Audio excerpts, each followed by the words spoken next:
নমস্কার বন্ধুরা, আপনাদের সকলকে স্বাগত জানাই আকাশ কিচেন ভিলেজ ফুডে। আজকে দারুণ একটা ভিডিও নিয়ে চলে এসেছি। তো ভিডিওটা প্রথম দিয়ে শেষ পর্যন্ত অতি অবশ্যই দেখবেন। বন্ধুরা, আপনারা তো জানেন কবে দিয়ে আমার কাশি হয়েছে, আর সেই কাশি কমছে না বলে আজকে জঙ্গলে চলে এসেছি। কি বলে, কচু নেওয়ার জন্য। কচুর রস খেলে নাকি কমে যায়। এই কচুগুলো খেলে নাকি, বন কচু, কাশি কমে যায়।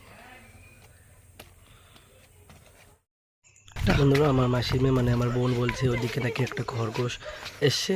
সেই ভেবে আমি দৌড় মেরেছি দেখার জন্য। বনের খরগোশ? তো গিয়ে দেখি পাহাড়ের উপরের দিকে দৌড়ে গেছি। এবারে ও ভেবে উপরে, আমার উপরের দিকে উঠতে গিয়ে ঘাম বেরিয়ে যাচ্ছে প্রচুর উপরে, অনেকটাই উপরে। আর উপরের দিকে দেখুন একটা আবার বাড়ি রয়েছে, দাঁড়ান দেখাচ্ছি।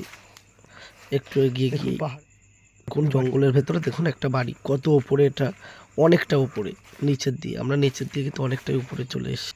তো বন্ধুরা, যাই হোক, বাড়ি চলে এসেছি। বাড়ি এসে দেখি আমার মাসি ডিম রান্না করেছে। তো ডিম দিয়ে ভাত খেয়ে নিলাম। ভাত খেয়ে নিয়ে এবার মাংস রান্নার তোড়জোড় চলছে। আমার মাসি লঙ্কা বেটে দিল, আর এইদিকে আমার বোনও আনারস কাটছে খাওয়ার জন্য। আনারস না, সরি, এটাকে বেনারস বলা হয় এখানে। আর একটা জিনিস দেখলাম, এখানে প্রত্যেকের বাড়িতেই দেখি আনারস গাছ রয়েছে। আনারস আর বেনারস নাকি আলাদা আলাদা হয়, জানি না, আমি কখনো খাইনি। আমি তো মানে বেনারস খাইনি, আনারসই খেয়েছি। তো যাই হোক, এদিকে আমার মাসি মোচা বাচ্ছে, মোচার বড়া বানাবে বলে। রেসিপিটা আপনাদের সাথে শেয়ার করতে পারলাম না, যেহেতু অনেকটাই টাইম হয়ে গেছিলো, তো এই রেসিপিটা শেয়ার করতে পারিনি। আর এইদিকে রান্না হচ্ছে চিকেন রান্নার জন্য কড়াইটা বসিয়ে দিলাম প্রথমেই। তো কড়াই গরম হওয়ার জন্য অপেক্ষা করছি। চিকেনটা এদিকে রান্না করে নিচ্ছে তেল ফেল দিয়ে, সুন্দর করে কষিয়ে চষিয়ে। যাই হোক, চিকেনটা আজকে আমার রান্নার দায়িত্ব দিয়েছিল, তো চিকেনটা রান্না করেছিলাম। তো বন্ধুরা, কড়াই গরম হয়ে গেছে।